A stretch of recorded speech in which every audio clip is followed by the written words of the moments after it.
Good morning, everyone. Let us start your 11th chapter, The Diamond Necklace. Rest part.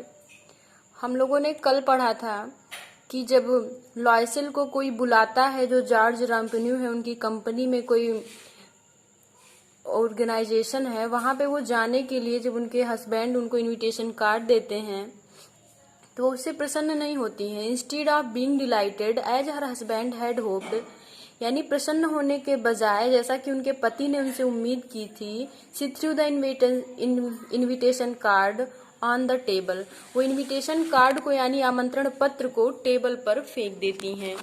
Murmuring, murmuring मतलब होता है कुछ भनभना रही है. जैसे लेडीजों का काम होता है कि अगर कुछ उनका काम नहीं बना, थोड़ा बहुत भनभनाने लगती हैं, तो उसी तरह से भनभना रही हैं, कुछ बड़बड़ा रही हैं, अपने पति को कुछ गाली वाली दे रही होंगी. What do you suppose I want with that, कहती हैं कि तुमने क्या मान लिया कि मैं यही चाहती थी. बट माई डिजायर, लेकिन मेरी इच्छा है. I thought it would make you happy, लेकिन मैंने तो सोचा था कि तुम इससे प्रसन्न हो जाओगी. यू नेवर गो आउट, क्योंकि तुम कभी बाहर जल्दी जाने नहीं पाती हो. This is a fine occasion, और यह एक अच्छा अवसर था तुम्हें बाहर जाने के लिए. She looked at him with an irritated eye and said, उनकी पत्नी उनको बहुत ही इरिटेशन में होकर के उनको देखती हैं, यानी बहुत गुस्से में आ गई हैं, और देखती हैं उनकी तरफ घूर करके और कहती हैं, what do you suppose I have to wear to such a thing as that, यानी वो इस बात से दुखी नहीं है कि उनको बाहर जाना, इस बात से वो प्रसन्न है, लेकिन दुखी किस बात से हैं, कपड़े के लिए दुखी हैं कि उनको नया ड्रेस चाहिए. क्या कह रहे हैं कि तुमने ये कैसे मान लिया कि मैं ऐसे कपड़े वहां पहन के जाऊंगी. He had not thought of that, he stammered, वो फिर से बात को अपने दोहराती हैं. क्या कहती हैं कि तुमने ये कैसे सोच लिया कि मैं यही कपड़ा पहन के चली जाऊंगी, यानी जो कुछ भी उनके पास है वो वहां पहन के जाने के लिए रेडी नहीं है.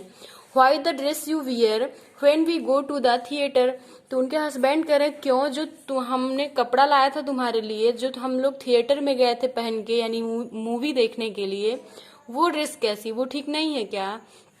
It seems very pretty to me, कह रहे हैं कि वो मुझे बहुत अच्छी लगी थी ड्रेस तुम्हारे ऊपर, तो वही पहन के चला चलो. He was silent in डिसमे at the site of his wife weeping, उनकी पत्नी रोने लगती हैं और वो ऐसा देख करके बेचारे चुप हो जाते हैं. डिसमे यानी थोड़ा सा दुखी वो भी हो जा रहे हैं. लेटस सी मटिल्डा, मटिल्डा मतलब एक त्योहार होता है जर्मन्स का, तो वहां का वो कहते हैं कि हम जो मटिल्डा पे तुमने पहना था वो ड्रेस कैसा होगा. How much would a suitable custom cost something simple, कह रहे हैं कि यानी ये जो कस्टम है, यानी जो रीति रिवाजों में पहना जाता है वो थोड़ा सा सिंपल हो जाता है, तो उसमें कम पैसे लगते हैं. लेकिन जो मैं खरीदना चाहती हूँ, I can not tell exactly, कह रहे कि मैं सही से तो मतलब पूरी तरह से तो नहीं बता सकती हूँ.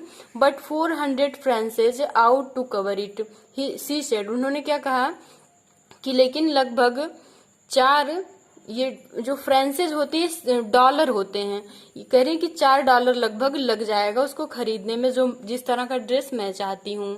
Very well I will give you 400 फ्रांसेज, उन्होंने कहा ठीक है मैं तुम्हें 400 दे दूंगा और तुम अपने लिए $400 दे दूंगा, तुम अपने लिए कपड़े खरीद लेना.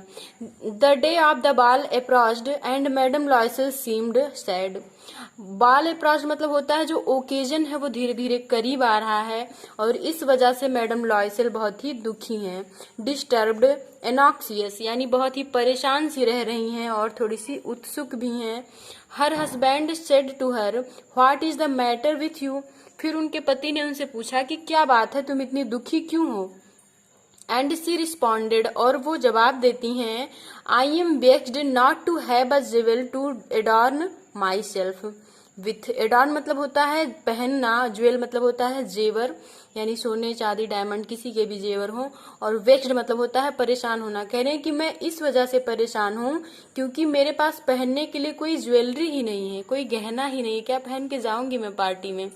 Then her husband cried out, फिर उनके पति ने चिल्लाया, यानी औरतों क्यों, जैसे जेंट्स है तो पैंट शर्ट जूता मोजा पहन लिए चल दिए कहीं फिट होके, लेकिन लड़कियों को थोड़ा पोशाक चाहिए होता है. तो इसलिए वो परेशान है। तो उनके पति जब सुनते हैं कि अभी तो कपड़े के लिए झिकझिक थी, अब यहाँ पे इनको जेवर भी चाहिए नया, तो चिल्लाते हैं उनके ऊपर। हाउ स्टूपिड वी आर, कह रहे कि हम कितने फूल हैं। Go and ask your friend Madame Forestier to lend you her jewels, कह रहे हैं कि हम लोग कितने मूर्ख हैं, जाके अपनी फ्रेंड से क्यों नहीं मांग लेती, जिनकी फ्रेंड का क्या नाम है, Madame Forestier, to lend you her jewels, की वे तुम्हें अपनी ज्वेलरी दे दे पहनने के लिए। The next day she took her self to her friend's house and related her story of distress. वहां पे जाते हैं उनको, दूसरे दिन वो अपनी फ्रेंड के यहाँ उनको लेके जाती है अपने हस्बैंड के साथ, और उनसे अपनी पूरी कहानी कह सुनाती है।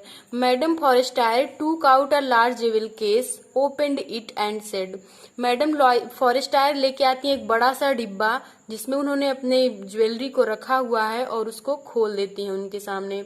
चूज माई डियर, कहती हैं पसंद कर लो प्रिय, इसमें से जो भी तुम्हारा मन करे।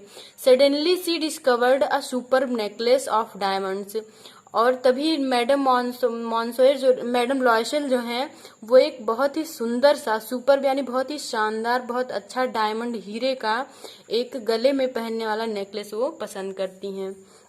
देन सी आस्क्ड, और फिर कहती हैं in a hesitating voice, could you lend me this, यानी थोड़ी सी झिझक हो रही है उनके अंदर, हेजिटेशन हो रहा है। कह रही क्या तुम मुझे ये दे दोगी, उधार, लेंड मतलब उधार लेना। सर्टेनली, फॉरेस्टायर क्या कहती हैं, हाँ निश्चित रूप से दे दूंगी मैं तुम्हें इसे। टू डे ऑफ द बाल अराइव्ड, और फिर द डे ऑफ द बाल अराइव्ड, यानी वो ओकेजन जो मैडम मॉन्शोर की कंपनी में है, वो दिन करीब आ गया। Madame Loisel was a great success, और मैडम लॉयसेल बहुत ही प्रसन्न है। सक्सेस मतलब उनको सफलता मिल गई, यानी कपड़े भी मिल गए हैं और ज्वेलरी भी मिल गई, इसलिए वो बहुत ही प्रसन्न है।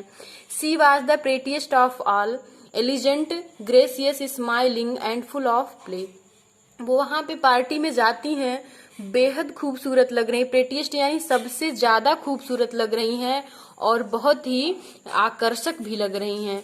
Smiling and full of Joy, और उनके चेहरे पर हल्की सी मुस्कान है, और वो एकदम फुली यानी इंजॉइंग मूड में हैं। ऑल द मेन नोटिस्ड हर, और वहां के जितने भी व्यक्ति हैं, जितने भी पुरुष वर्ग के लोग हैं, सब उनको देख रहे हैं। जैसे किसी पार्टी में अगर कोई सुंदर महिला चली जाए तो सब लोग उसको बड़े ध्यान से देखते हैं, तो वैसे ही वो लोग उसको बहुत ध्यान से देख रहे हैं।